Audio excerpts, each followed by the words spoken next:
buenos días, hermanos, ¿cómo están? Esperando que se encuentren bien. Y la semana pasada ya no pudimos subir el video porque, bueno, pues algunos de la iglesia ya conocen que pasé por una situación muy complicada con mi mami. Y bueno, pues les agradezco a toda la comunidad de fe, a la iglesia de Betel, que por sus apoyo que nos dieron en momentos difíciles y en estos tiempos que hemos estado pues aislados, muchas familias, y el Señor nos ha mostrado a través de este tiempo muchas cosas.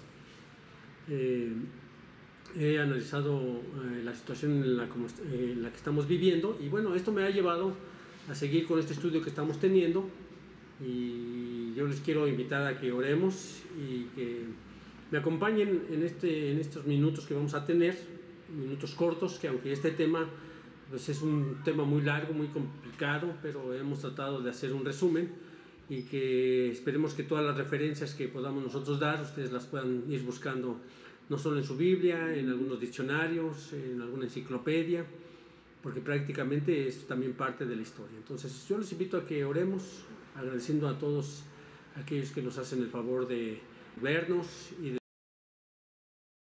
dicen lo que pues estamos estudiando. Y sobre todo, así como hacen la mayoría de los pastores, tratamos de ser lo más apegado a la palabra de Dios, y podría haber algunas cosas que podrían no estar de acuerdo, pero sí me gustaría que analizáramos y que su Espíritu Santo nos guíe a toda verdad. Vamos a orar, hermanos. Señor y Dios y Padre, te damos gracias en este día, Señor, que tú nos permites estar aquí transmitiendo para la comunidad de fe, Señor, en la cual tú nos has designado, nos has puesto. Yo te pido por mis hermanos que están en cuarentena, aquellos que por fe, Señor, estamos obedeciendo a las autoridades, pero también sabiendo, Señor, que tú tienes un propósito para la vida de la iglesia. Te queremos suplicar que nos ayudes, Señor, en estos momentos tan difíciles que estamos pasando. Yo muy particularmente te pido por toda la iglesia, por mis hermanos que están viviendo el encierro y que a veces nos cuesta mucho trabajo el acostumbrarnos a hacer actividades, no estamos acostumbrados muchos, y te queremos suplicar que tú nos ayudes.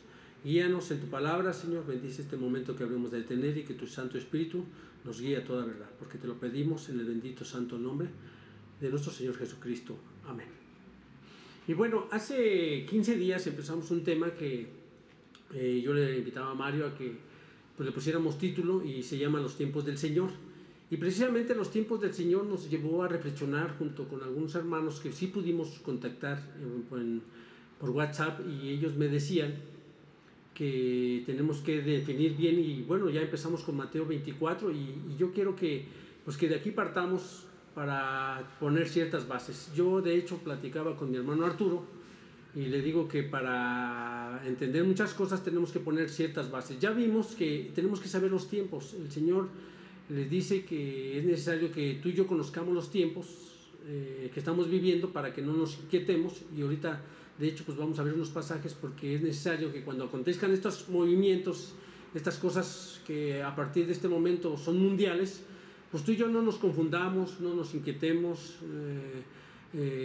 no pensemos que Dios ha dejado tener el control de este mundo, cuando tú y yo bien sabemos que Dios todo soberano tiene el control de tu vida, de mi vida, y el control de este mundo. Entonces es parte de sus planes, y que esto es parte de esos planes en los cuales tú y yo nos vemos involucrados, porque somos parte de la iglesia. Pues yo te quiero invitar a que veamos. Mira, nos quedamos en Mateo 24. Hicimos un análisis, y algo que pudimos identificar en Mateo 24 es muy cierto. El Señor Jesús dice que la hora y el día nadie la sabe, hablando del día de su venida. La hora y el día nadie la sabe. También algo que pudimos poner base firme es que dice que será predicado este evangelio para testimonio a todas las naciones, y entonces, solo entonces va a venir el fin. Entonces ya tenemos ahí principios básicos que la palabra de Dios nos dice. Y algo que platicaba yo también con mi hermano Arturo, le decía yo que la palabra de Dios tiene que ser nuestro filtro para ver a todos los acontecimientos que estamos viendo, porque hoy las redes nos están bombardeando acerca de muchas cosas que estamos viendo. Yo las veo, le digo al hermano, cuando él me empezaba a platicar, él pensaba que yo no estaba enterado de estas cosas. Sí las veo, pero las tenemos que analizar a la luz de la palabra de Dios. Entonces yo les invito, hermanos, a que vayamos a Mateo 24, porque ahí es donde estábamos en nuestro estudio. Ahí es donde el Señor dice que nosotros vamos a conocer el tiempo cuando vean que estas cosas acontezcan, sepan que el tiempo está cerca. Eso, fíjate, eso nos ayuda a ti y a mí para saber, y ojalá que también podamos llegar al tema ladrón en la noche, ¿no? Nosotros, como somos hijos de la luz, la palabra de Dios nos da seguridad, certeza, confianza, ¿no? De que el Señor tiene en control todas las cosas, y que, claro, el Señor también tiene un plan en estos tiempos para su iglesia. Y yo lo veía, supongamos, si Él dice que será predicado este evangelio, esta parte te corresponde a ti y a mí, el de que tú y yo podamos predicar la palabra de Dios. Entonces yo te invito a que analicemos los textos que dice, y mira, voy a partir de Nueva Versión Internacional, aunque ya tengo en pantalla aquí las dos, Reina Valera y Nueva Versión Internacional. Como la iglesia de Betel estamos usando Nueva Versión, eso es lo que vamos a hacer. Mira, dice así, Mateo 24, los voy a invitar a Mateo 24, versículo 1, dice así: Jesús salió del templo y mientras caminaba se le acercaron sus discípulos y le mostraron los edificios del templo. Pero Él les dijo: ¿ven todo esto? Les aseguro que no quedará piedra sobre piedra, pues todo será derribado. Fíjate, las palabras del Señor Jesús, y yo quiero también ir en los otros evangelios, que sería los evangelios sinópticos que hablan de este mismo tema, es Marcos capítulo 13 y Lucas capítulo 21. Esto a mí, cuando yo estudio esto, a mí me trae más luz acerca de lo que estamos nosotros tratando el tema. Cada vez que tú haces este ejercicio de la palabra, en buscar otros textos, te van a dar la certeza de lo que estamos tratando de entender. Entonces, ¿qué estamos viendo? Bueno, que el pueblo judío, muy orgulloso de su templo, ¿no? Y le dicen al Señor: mira, qué maravilloso es el templo. Entonces el Señor les va a decir algo que es contundente y que les va a decir, les aseguro que no queda. Ellos se quedan inquietos y les dice: más tarde estaba Jesús sentado en el monte de los olivos cuando llegaron los discípulos y le preguntaron en privado, ¿cuándo sucederá eso? ¿Y cuál será la señal de tu venida y del fin del mundo? Aquí también nos detenemos un poquito, porque mira, yo creo firmemente que le hacen 3 preguntas al Señor, y el Señor va a responder 3 preguntas. ¿Cuándo sucederá esto? ¿Cuál va a suceder esto? Bueno, lo que se acaba de decir, que no quedará piedra sobre piedra, sobre ese templo maravilloso que el judío se sentía orgulloso. El Señor va a declarar que ese templo va a ser destruido. Y como nosotros ya lo adelantamos, en el año 70, 40 años después, la destrucción del templo fue inminente, con un emperador que estaba en ese momento, el emperador Vespasiano, y su hijo Tito. El general Tito es el que toma la ciudad de Jerusalén, la asedia, y es saqueado el templo y es destruido ese templo en el año 70. Eso tiene un gran significado para nosotros, porque nosotros, y algo que yo les comentaba a algunos de mis hermanos, es la construcción nuevamente del tercer templo. Nosotros como creyentes, y hoy lo vamos a analizar a través de la palabra de Dios, vamos a esperar la reconstrucción de un tercer templo en Jerusalén. Hoy en día no hay templo, ¿sí? En donde el judío hoy quiere construir el templo está la mezquita de Amán, o lo que muchos conocen como la cúpula de la roca, ¿sí? En donde ahorita el pueblo judío tiene un gran deseo de construir el templo, tienen todos los recursos para que en este momento ellos pudieran construir. ¿Qué es lo que los detiene? Bueno, porque ahí está otro elemento religioso, en el cual historiadores, personas conocedoras, si en este momento el pueblo de Israel quisiera construir, dice que se podría generar hasta una gran guerra, un conflicto bélico por el que ellos pudieran tomar este lugar, ¿sí? Pero fíjate, el Señor es muy claro, y Él dice que no quedará. Y entonces cuando Él dice: ¿cuándo sucederá eso? Y vamos a tratar de contestar estas 3 preguntas. Y la primera es, dice: ¿cuándo sucederá esto? Bueno, así dice Reina Valera: ¿cuándo sucederá esto? Hablando del templo. Entonces yo veo que a partir del versículo 16, en el versículo 16, ahí empieza, porque si tú lees, no nos vamos a ubicar la destrucción del templo en el año 70, la segunda venida del Señor Jesucristo y el fin del mundo. Son 3 preguntas que le hacen, y nosotros vamos a tratar de contestarlas a través de la palabra de Dios. Y en el versículo 16 yo considero, tuve que hacer esta separación, en el versículo 16 o a partir del versículo 15 de Mateo, ahí va a empezar lo que se llama la destrucción del templo. Sí, como le hacen 3 preguntas, él va a empezar a contestar estas 3 preguntas y les va a decir así, mira, sí. Así que cuando vean en el lugar santo el horrible sacrilegio del que habló el profeta Daniel, el que lee entienda. Los que estén en Judea huyan a los montes. El que esté en la azotea no baje a llevarse nada de su casa. Y el que esté en el campo no regrese para buscar su capa. Qué terrible serán aquellos días para los que estén embarazadas o amamantando. Oren para que su ida no suceda en invierno ni en día de sábado. Fíjate, estas palabras que yo acabo de leer del versículo 15 al versículo 20 no es otra cosa más que exclusivamente para los momentos que le habían dicho, no quedará piedra sobre piedra. Entonces en el año 70 ya les había dicho, llega el emperador, posteriormente se iba a convertir en el emperador Tito, y él viene a destruir a Jerusalén y la asedia, pasan unos días asediada y llega una gran hambre a la ciudad, que se oye el historiador Josefo, dice que él estaba presente cuando se asedió a la ciudad de Jerusalén y la gente se moría de hambre porque no entraba comercio, no salía comercio, y entonces llegó una hambre a la gran ciudad y hubo gran mortandad del pueblo judío porque ellos se rebelaron contra el Imperio Romano. Y entonces el Imperio Romano viene y en el enojo de los romanos vienen y destruyen, saquean el templo de Jerusalén, y precisamente el templo de Jerusalén, él empieza con unas palabras que él enlaza con el profeta Daniel, que dice que la voy a leer ahora en Reina Valera. Dice: por tanto, cuando veáis en el lugar santo la abominación desoladora del que habló el profeta Daniel, el que lea entienda. Estas palabras tú y yo las hemos estudiado en los estudios bíblicos que hemos tenido los lunes, los martes, los miércoles, los jueves, los viernes, en el cual tú estás asistiendo con nosotros, y hemos estudiado el que lea entienda. Es poner mucha atención de lo que estamos sucediendo, porque precisamente esto nos va a ayudar a entender muchas cosas. ¿Qué es esto que habló el profeta Daniel? Bueno, pues no es otra cosa más que la abominación desoladora. Y la abominación desoladora nosotros la podemos entender para el judío. ¿Qué es la abominación? ¿No?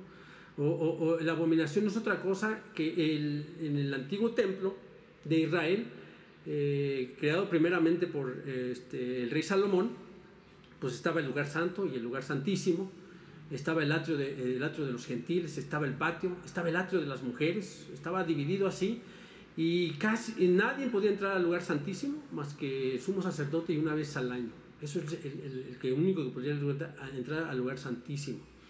En el lugar santo se encontraban, estaba el sacerdocio, en donde oficiaban también, pero no podían entrar gentiles. Y precisamente lo que hace Antíoco Epífanes en este primer templo construido es en el segundo templo construido por Zorobabel. El rey griego entra al lugar santísimo y ahí ofrece un horrible sacrilegio. No es otra cosa más que ofrece un cerdo, lo sacrifica, y a eso se le conoce como la abominación desoladora. Y esto nosotros lo podemos encontrar en el libro de los Macabeos, ¿sí? En el capítulo 1 del libro de Macabeos, en el capítulo 1, versículo 54, en el versículo también 47 y 50. Si tú puedes leer esto, lo vas a entender. Es importante que tú puedas ver. Es un libro canónico, que no está dentro del canon. Es un libro apócrifo, pero que nos da mucha luz para entender el tiempo que no se escribió de Malaquías a Mateo. Entonces ahí tú puedes estudiar esto, y esto se da en ese tiempo. Eso es lo que predijo Daniel en el capítulo 11 y en el capítulo 12 de Daniel. Él estaba prediciendo este horrible sacrilegio que se iba a dar en el templo. Por eso el Señor nos da a nosotros esta señal de que el que lea entienda. Tú y yo tenemos que estudiar de historia, porque este es un parámetro que nos va a ayudar a entender qué es lo que viene a continuación. Los 4 primeros imperios que hemos estudiado en Daniel es como algo muy repetitivo, ¿sí? Si tú te das cuenta, son imperios de hombres que conquistaron el mundo en su tiempo. Nabucodonosor, Babilonia, es cuando se destruye el primer templo de Salomón, y esto sucedió en el año 515 a.C.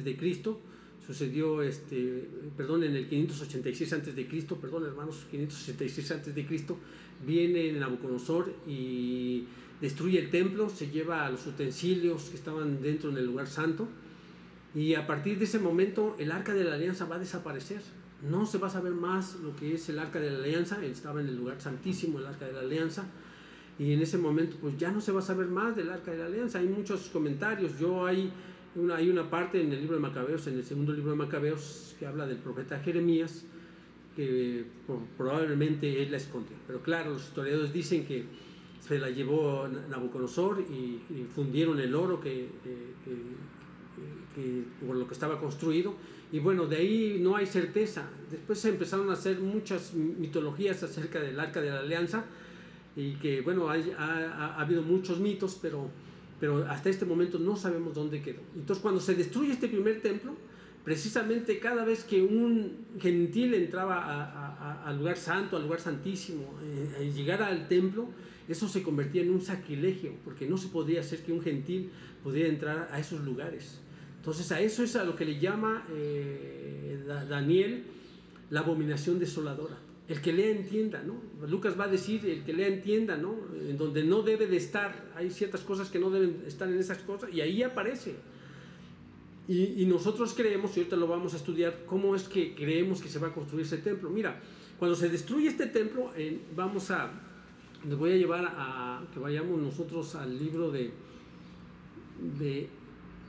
Ezequiel, ¿sí? Vamos a Ezequiel, versículo 40, Ezequiel, y nos va a ubicar en tiempo.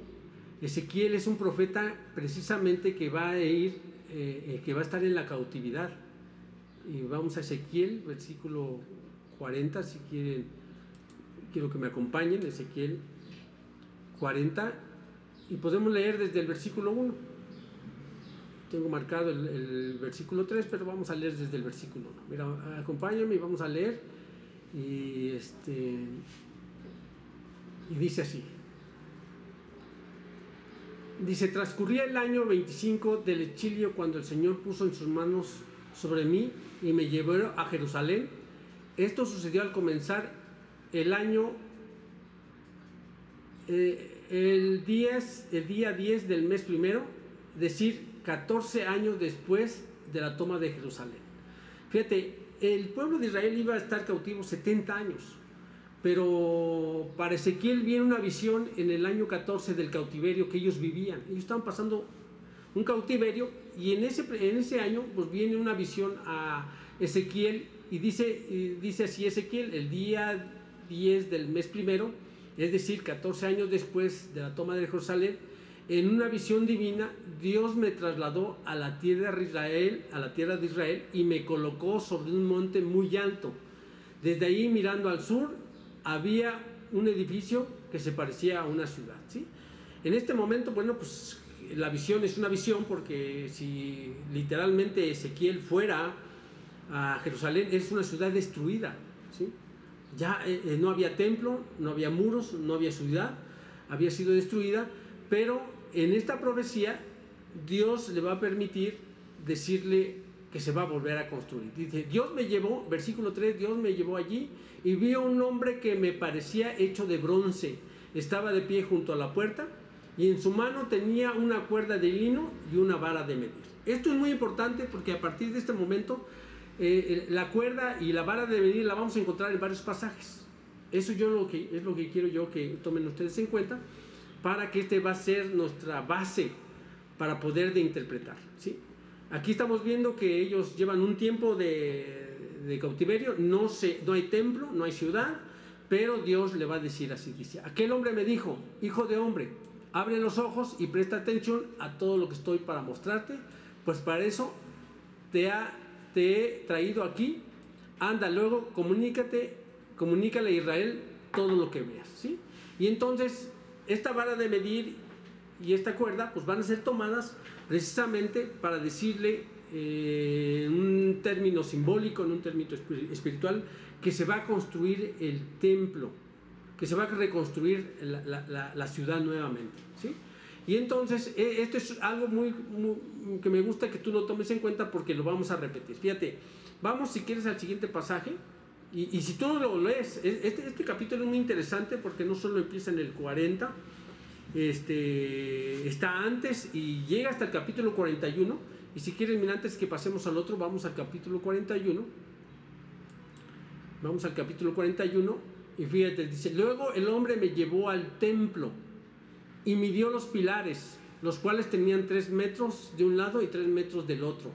El ancho de la entrada era de 5 metros y cada una de las paredes laterales medía 2 metros y medio de ancho. Y también midió el naval central, la cual medía 20 metros de largo por 10 de ancho. Entonces, ¿qué nos dice ahí? Bueno, pues está midiendo el templo. Y él podría decirle: oye, Señor, pero ahorita en este momento el templo no existe. Sí, es cierto, esto es una visión para el futuro de Ezequiel. Esta es una visión para el futuro de Ezequiel. Por eso de aquí yo tomo y aseguramos, nosotros muchos que estudiamos la palabra de Dios, aseguramos que se ha de reconstruir nuevamente un templo en Jerusalén, en donde ahorita no hay templo, hay una ciudad, pero no hay un templo ahorita en estos momentos. Entonces es algo que vamos a encontrar, esta vara de medir, este cordón. Y esto es a lo que me refiero con lo que después vamos a ver. Entonces había pasado un tiempo del cautiverio y todavía faltaba mucho tiempo para que ellos estuvieran, pero a Ezequiel se le revela que se iba a construir un templo. Entonces de ahí vamos a la siguiente cita que les voy a llevar, que sería Zacarías capítulo 2.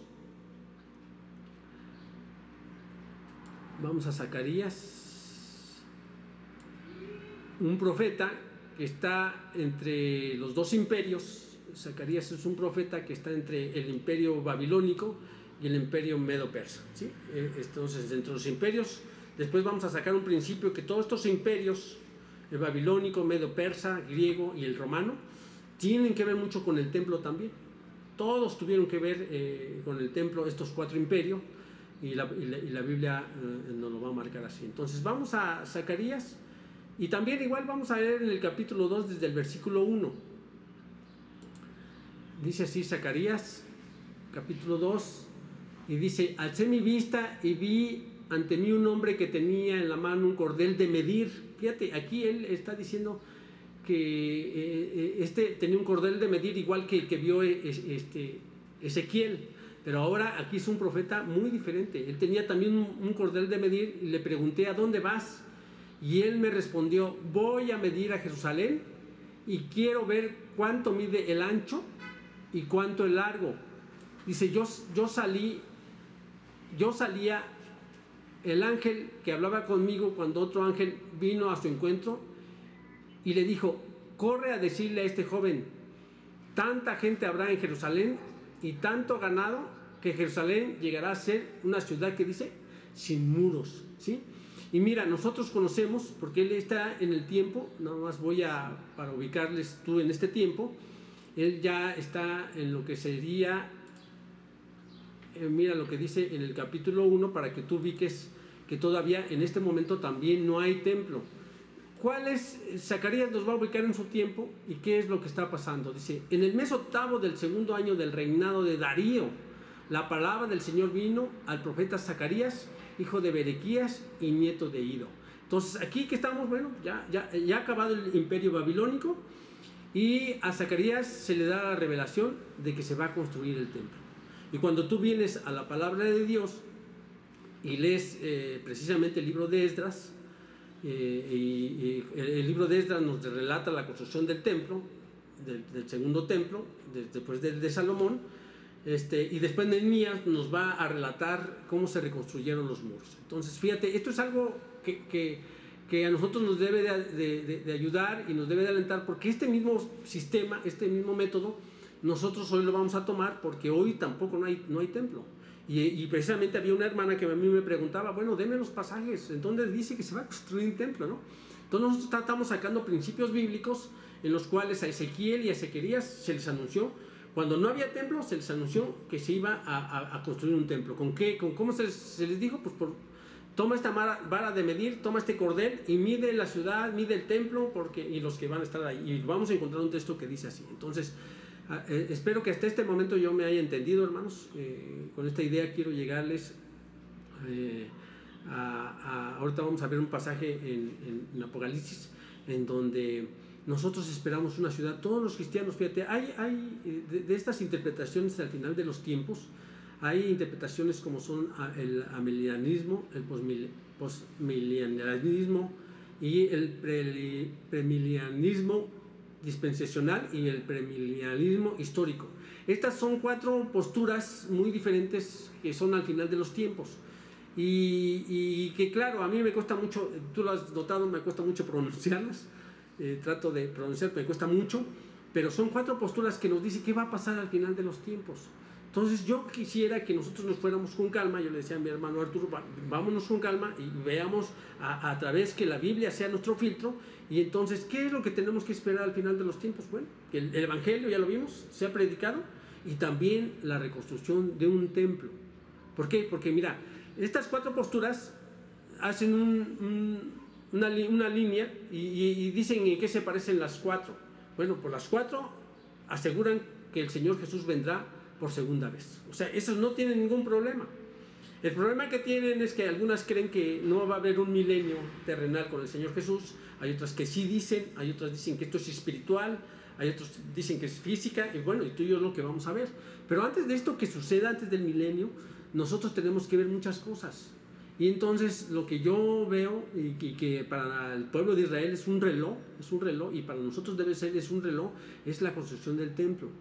Nosotros recordamos que siempre el Señor alentaba a su pueblo en momentos difíciles. Cuando estaban en la cautividad, mandó a estos 2 profetas, a Ezequiel, a Zacarías y a Daniel, ¿no? Porque Daniel también era un profeta que estuvo en el cautiverio. Y precisamente Dios a través de estos profetas alentaba a su pueblo, porque Él quería reconstruir, él quería reconstruir nuevamente una nación, un pueblo, ¿sí? Y hasta 1948 Israel nace como un país. Anteriormente, después de lo que nosotros leímos en Mateo 24, que los que estén en Jerusalén, en Judea, no regreses. O sea, cuando tú veas asediada la ciudad, debes de saber que el tiempo ya está cerca. Mira, y si quieres vamos a mí me gusta cómo lo dice Lucas en su capítulo 21. A mí me gusta cómo Lucas lo describe, porque ahí podemos nosotros también aprender muchas cosas. Acompáñame a Lucas, capítulo 21. Lucas, capítulo 21. Y ahí vamos a estar estudiando. Mira, Lucas, capítulo 21.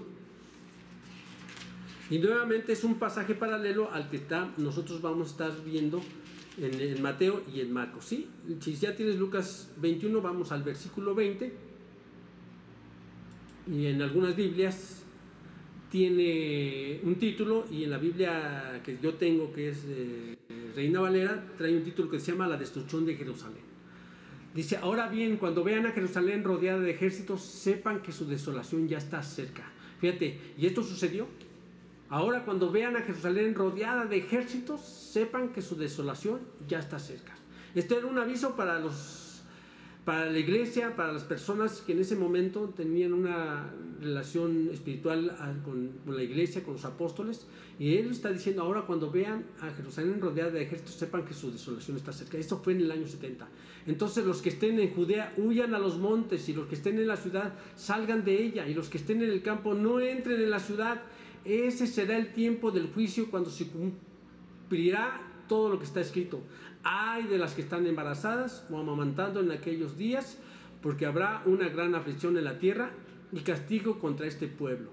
De hecho, el escritor Josefo, pues él describe que hubo un hambre tan grande que hubo mujeres que dijeron: pues vamos a comernos a tu hijo hoy, y luego mañana nos comemos al mío, ¿no? Entonces, cuando esto llegó a oídos de Tito, del general Tito, y después se convirtió en el emperador romano, él dijo: ¿saben qué? No me culpen a mí, ¿no?, de esta atrocidad que ustedes están cometiendo, porque es una atrocidad. Entonces era tanta el hambre que llegó, y fue muy, muy difícil para el pueblo. El historiador Josefo dice que en ese tiempo murieron 3 millones de judíos. Él describe que las ciudades era como un gran río de sangre, ¿no?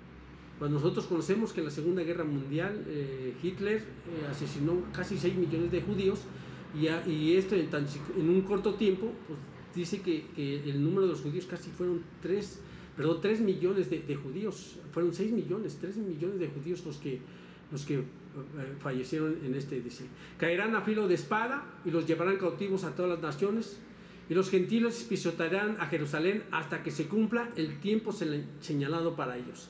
En Reina Valera dice hasta que se cumpla el tiempo de los gentiles, que eso también pues sería un tema muy, muy específico. Hay mucha información acerca del tiempo de los gentiles que posteriormente nosotros vamos a seguir estudiando.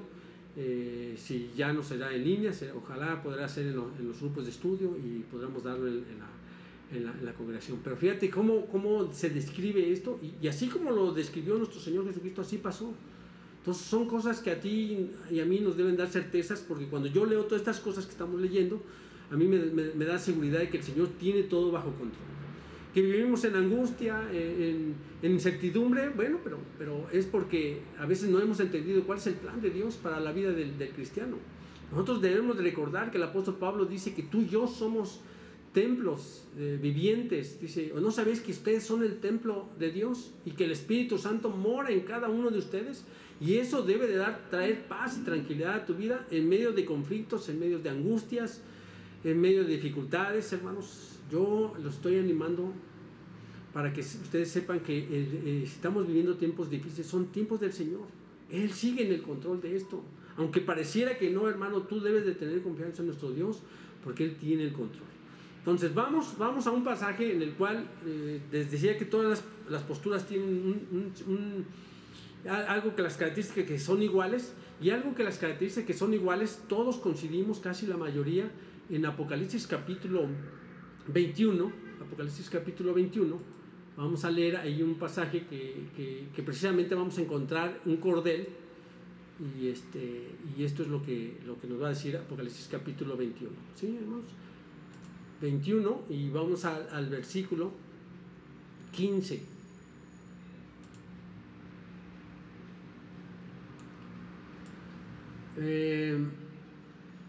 Mira, si quieres vámonos un poquito atrás para que sepas de qué es lo que se va a hablar.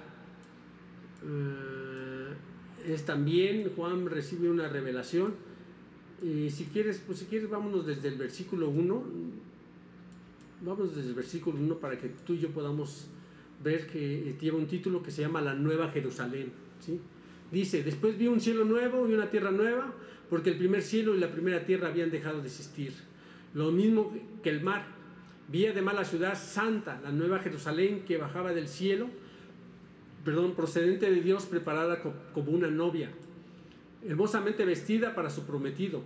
Oí una potente voz que provenía del trono y decía, he aquí entre los seres humanos está la morada de Dios. Él acampará en medio de ellos y ellos serán su pueblo. Dios mismo estará con ellos y será su Dios. Él les enjugará toda lágrima de los ojos. Ya no habrá muerte, ni llanto, ni lamento, ni dolor, porque las primeras cosas han dejado de existir. Fíjate qué maravilloso es esto. Qué bueno que empezamos a leer esta parte de la Nueva Jerusalén. ¿Qué es lo que promete nuestro Dios? Aquellos que ya hemos creído en el Señor Jesucristo, aquellos que hemos puesto nuestra confianza en Dios, pues es todo esto. Una ciudad en la cual, muy diferente a lo que tú y yo conocemos, dice, y el que estaba sentado en el trono dijo, yo hago nuevas todas las cosas. Y añadió, escribe, porque estas palabras, fíjate que dice, son verdaderas y dignas de confianza. Y también me dijo, ya todo está hecho. Yo soy el alfa, la omega, el principio y el fin. Fíjate, eso también nos debe dar certeza de que dice, yo soy el alfa, la omega, el principio y el fin, ¿sí? ¿Quién es el principio? Nuestro Salvador. ¿Quién es el fin? Nuestro Salvador. Al que tenga sed, le daré a beber gratuitamente de la fuente del agua de vida. El que salga vencedor heredará todo esto, y yo seré su Dios y él será mi hijo. Dice, pero los cobardes, los incrédulos, los abominables, los asesinos, los que cometen inmoralidades sexuales, los que practican artes mágicas, los idólatras y todos los mentirosos recibirán como herencia el lago de fuego, azufre, que esta es la segunda muerte, ¿sí? Que posteriormente también es un tema que podremos nosotros estudiar, lo que sería la primera muerte y la segunda muerte. Se acercó uno de los 7 ángeles que tenía las 7 copas llenas con las últimas 7 plagas, me habló así, ven, te voy a presentar la novia, la esposa del Cordero. Me llevó en el espíritu una montaña grande y elevada y me mostró la ciudad santa, Jerusalén, que baja del cielo procedente de Dios, resplandecía con la gloria de Dios y su brillo era como el de una piedra preciosa, semejante a una piedra de jaspe, transparente. Tenía una muralla grande, alta y 12 puertas, custodiadas por 12 ángeles, en las que estaban escritos los nombres de los 12 tribus de Israel. 3 puertas daban al este, 3 puertas al norte, 3 al sur y 3 al oeste. La muralla de la ciudad tenía 12 cimientos, en los que estaban los nombres de los 12 apóstoles del Cordero. El ángel que hablaba conmigo, fíjate, aquí es donde precisamente es, el ángel que hablaba conmigo llevaba una caña de oro para medir la ciudad, sus puertas y sus murallas. ¿Qué llevaba este ángel? Pues lo mismo que vio Ezequiel y lo mismo que vio Zacarías, hermano. ¿Qué llevaba? Una caña de oro para medir la ciudad. Y yo aquí vengo, no sé si la ciudad ya existe, está en el cielo, pero algo que me dice estas palabras, la caña de medir, no es otra cosa que algo que tú y yo vamos a poder ver. Así como para en el tiempo de Ezequiel y Zacarías, que ellos no pudieron ver visiblemente el templo, nada más fue una visión, pero le dijo Dios, ¿sabes qué? Se va a volver a construir. Y hoy la historia nos dice que se volvió a construir, ¿sí? Se volvió a construir. Y que el Señor nos dijo que el templo se iba a destruir, pero también se va a volver a construir. Y bueno, dice, bueno, tú puedes seguir leyendo este capítulo que es muy interesante, ya lo viste, es que es muy interesante, tú lo puedes ir viendo. Dice, la ciudad era cuadrada, medía lo que mismo de largo que de ancho. El ángel midió la ciudad con la caña y tenía 2.200 kilómetros, ¿sí? Ya después podríamos ver esto es como, yo creo que sería como de la Ciudad de México a Monterrey, más o menos, o a Tijuana, no recuerdo bien, hermanos, el kilometraje después se los voy a sacar, pero es más o menos una distancia muy larga, una ciudad muy grande, ¿no? Entonces, cuando tú ves estas medidas, pero algo que sí nos dice que el ángel tenía la caña de medir. ¿Cómo lo vamos nosotros a aplicar ahora a nuestro tiempo? Sí. Si ustedes me dicen, bueno, pues en este momento no hay templo, bueno, pues vamos a sacar este mismo principio, precisamente al libro de Apocalipsis. ¿Cuándo se escribió el libro de Apocalipsis? Bueno, los historiadores, los biblistas creen que se escribió entre el año 90 y casi el año 100 de nuestra era, ¿sí? Para ese tiempo, bueno, pues el templo ya no existía, ya habían pasado prácticamente como 30 años que se había destruido el templo, no había templo, y a Juan,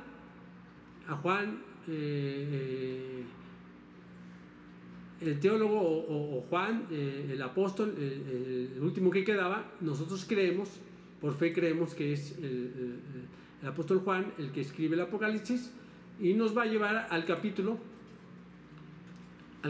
11, hermanos. Y ahí vamos a meditar en lo que ya hemos aprendido. Acuérdate de la caña de medir, en el capítulo 11, ¿sí? Y vamos al versículo 1. No sé si tenga un título. Sí, en algunos trae los 2 testigos,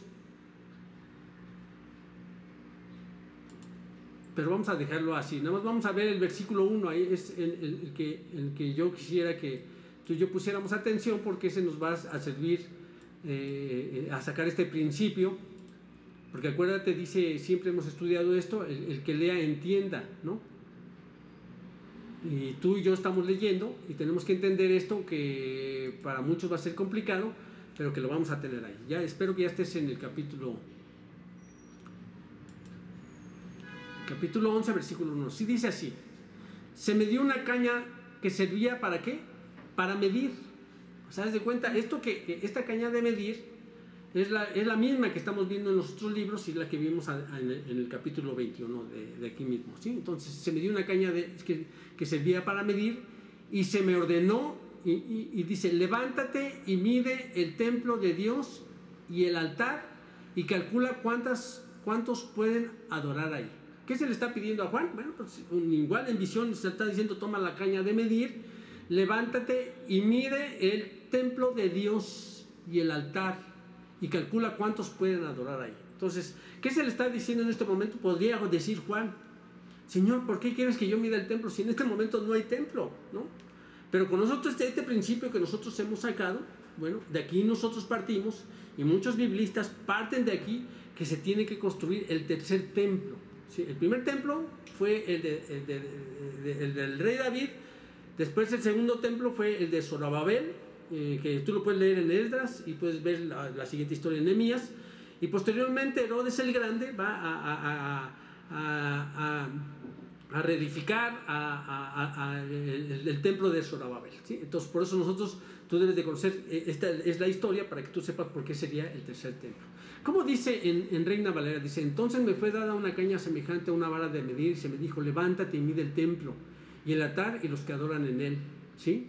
Pero fíjate, dice: pero el patio que está afuera del templo, déjalo aparte y no lo midas, porque ha sido entregado a los gentiles y ellos hollarán la ciudad santa. Esto después, con el tiempo, nosotros vamos a seguir estudiando, tal vez cuando lleguemos nosotros a más adelante en nuestro estudio. Dice: pero no incluyas el atrio exterior del templo, no lo midas, porque ha sido entregado a las naciones paganas, las cuales pisotearán la ciudad santa durante 42 meses.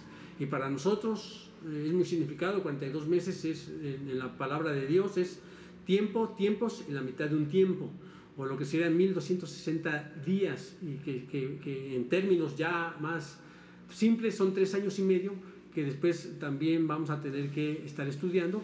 Entonces de ahí nosotros basamos que se tiene que construir. Fíjate, se le dio a Juan una visión hace casi 2000 años.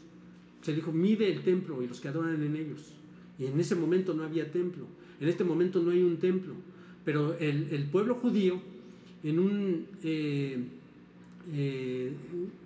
gran nacionalismo que ellos tienen y un gran deseo por tener nuevamente su templo, bueno, pues casi la mayoría de las personas que visitan Israel y aquellos que se meten en internet y ven el Instituto del Templo, pues se dan cuenta de que ya está todo, está preparado. O sea, hoy tiene los recursos el pueblo de Israel para construir un templo, y que esto nos da la certeza. Y cada vez que precisamente Dios nuevamente edificaba a su ciudad, reconstruía al pueblo de Israel, pues siempre se reconstruía un templo. Por eso nosotros estamos esperando que se construya un templo. Y mira, y vamos a otra evidencia. Este texto que vamos a ver a continuación, bueno, pues también nos habla ahí, y lo vamos a analizar. Yo quiero que me acompañes ahora a 2 Tesalonicenses, capítulo 2, 2 Tesalonicenses, y ahí vamos a estar estudiando esto que para mí es evidente, porque Dios nos dice que se va a construir un templo, ¿sí? Y vamos a leer, si quieres, desde el versículo 1. Vamos a leer desde el versículo 1, porque también aquí hay cosas muy interesantes que a mí me gustan.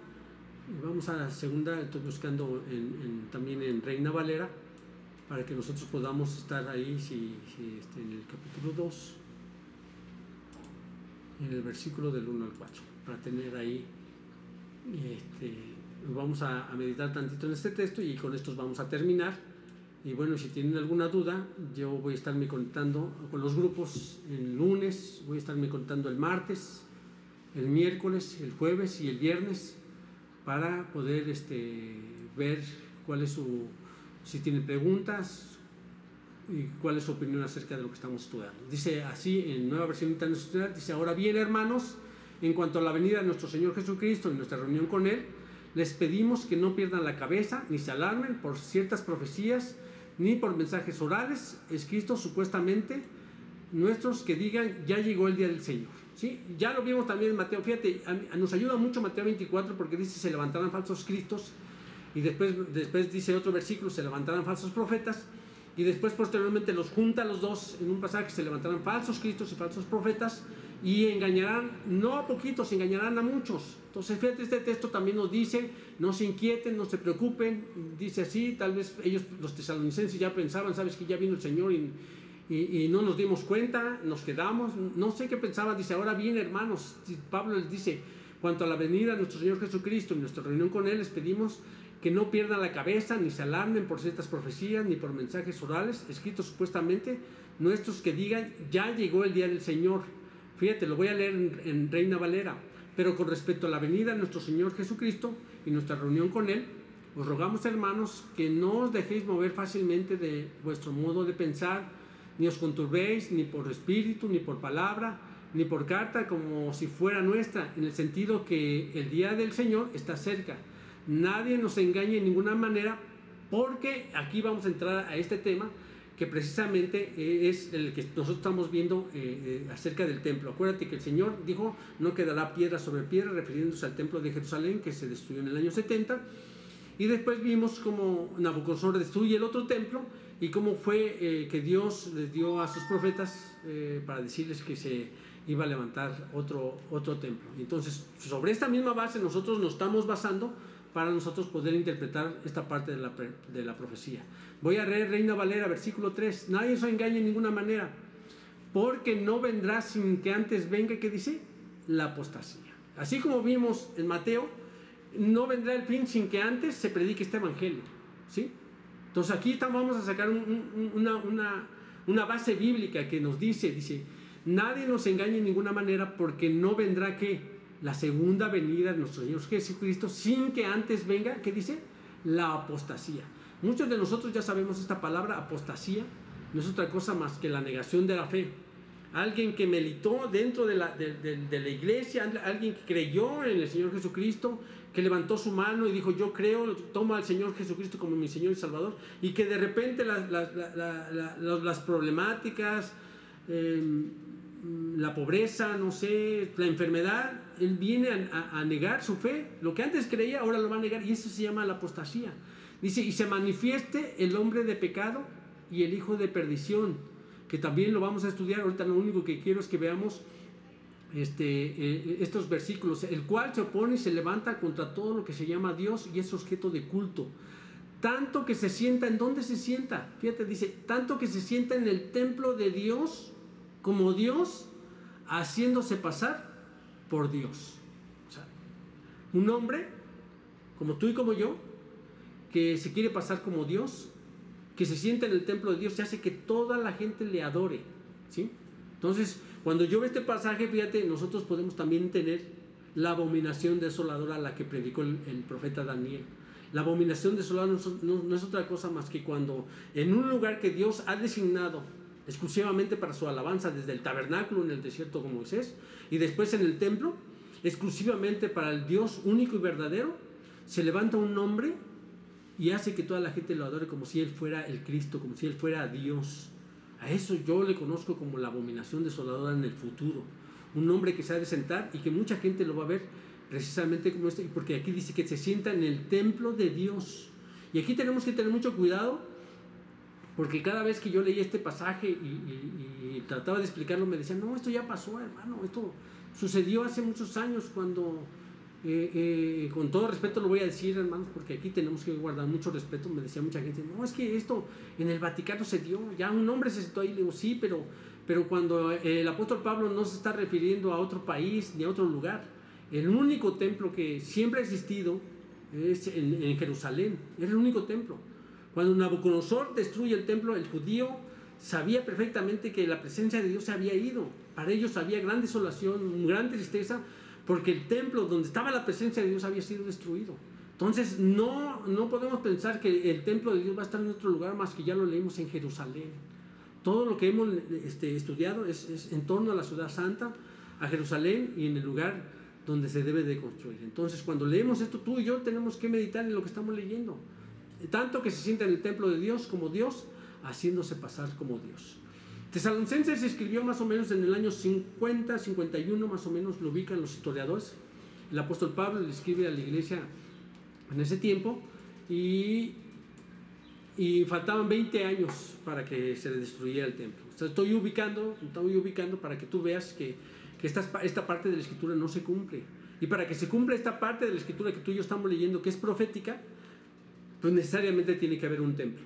Y tiene que haber un templo precisamente construido en Jerusalén. Nada más por último, hermanos, voy a terminar leyendo lo que sería la nueva versión internacional acerca de lo del templo, cuando ya lo leíamos. Ahora bien, hermanos, en cuanto a la venida de nuestro Señor Jesucristo y nuestra reunión con Él, les pedimos que no pierdan la cabeza ni se alarmen por ciertas profecías ni por mensajes orales escritos supuestamente nuestros que digan ya llegó el día del Señor. Por eso hay muchas cosas que circulan en las redes, hermanos, hay muchas cosas que tú has escuchado y yo te quiero pedir que tengas paz, que tengas tranquilidad. El Señor está en control de todo, está en control de tu misma vida, de la mía, ¿sí? Entonces, no te inquietes, no te preocupes, al contrario, yo veía la predicación de mi hermano Alejandro Sicilia, y él dice cómo los cristianos en esta situación, cómo tenemos que reaccionar. ¿Cuál debe ser tu reacción tuya y mía acerca de estos tiempos que estamos viviendo? De inquietud, de alarma, de angustia, de miedo, hermanos. Mira, como seres humanos, pues claro, cuando empiezan a subir las cifras y ves que un vecino, alguien que está contra, pues esto te inquieta, ¿no? Pero estas palabras de la palabra de Dios, porque precisamente la función de la palabra de Dios, aunque estemos estudiando Apocalipsis, aunque estemos estudiando Mateo 24, la finalidad de la palabra de Dios no es que inquietarte o que meterte miedo. Siempre el Señor daba paz y tranquilidad a sus discípulos en cualquier situación, y eso es lo que el Señor quiere hacer en tu vida hoy.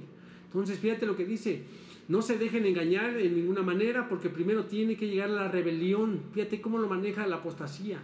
Llega la rebelión contra Dios y manifestarse el hombre de maldad, el destructor por naturaleza. Este se opone y se levanta contra todo lo que lleva el nombre de Dios o es objeto de adoración. En esta parte es muy importante porque va a decir, ¿sabes qué? Se acaban las religiones. Estamos hablando, no estamos hablando del cristianismo, estamos hablando del budismo, de otras religiones muy, muy diferentes, ¿no? Que a veces no tienen que ver con el cristianismo, porque dice, todo lo que se levanta que lleva el nombre de Dios o es objeto de adoración, dice, hasta el punto de adueñarse del templo de Dios y pretender ser Dios. Entonces fíjate, esto es muy importante, estos dos pasajes que acabamos de dar en Apocalipsis capítulo 11 y este que acabamos de decir es en donde la mayoría de nosotros creemos que se ha de construir un tercer templo. Entonces yo les animo a que sigamos estudiando, que meditemos. Tenemos mucho que meditar, es releer y releer y estudiar, buscar más pasajes en los cuales la palabra de Dios cada día nos va a confirmar que lo que tú y yo hemos creído es veraz y efectivo. Si tú crees esto, hermano, bueno, pues no se te hará difícil creer que el Señor viene por segunda vez, ¿sí? El Señor viene por segunda vez y esto va a beneficiar a toda la iglesia. Lo acabamos de decir, es la novia que espera a su Señor. La iglesia es la novia que espera al Señor, y en dificultades y en angustias y en problemas. Hay un canto que a mí me gusta mucho en donde dice que en pruebas y dificultades la iglesia sigue caminando. Y espero que tu caminar y el mío siga siendo adelante con todas las dificultades que la vida nos está presentando. Nos va a presentar la vida muchas dificultades, pero vamos a seguir adelante. Yo te animo a que sigas adelante, que no te desanimes y que ojalá que pronto nos podamos ver de viva voz, que nos podamos abrazar y que podamos comentar esto. Pero sí, vamos a seguir resguardados, hermanos.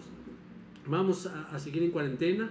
Yo los invito, hermanos, que si tú puedes, ya tienes un predicador favorito en YouTube, un pastor y que te edifica mucho, adelante, hermano. Yo los invito a que se enlacen a la plataforma de Senda de Vida, en donde hay predicación, en donde tú también puedes hacer preguntas allí.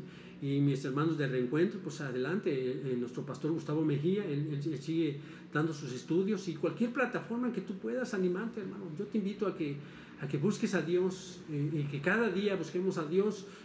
Yo veo las redes, yo agradezco que tenemos un WhatsApp de la iglesia, en donde agradezco a todos mis hermanos que suben algún texto, una palabra de aliento, y que nos hace que tú y yo sigamos adelante. Espero que estas palabras sean edificantes para tu vida, como que han sido para mí, la certeza de ver esto, la emoción de que no sé si yo lo llegue a ver, pero sé que se va a construir un templo, y si llegara en ese momento a verlo, pues sería algo que latería en mi corazón tan rápido que sería de gran emoción, sabiendo que el tiempo del regreso de nuestro Señor Jesucristo está cerca.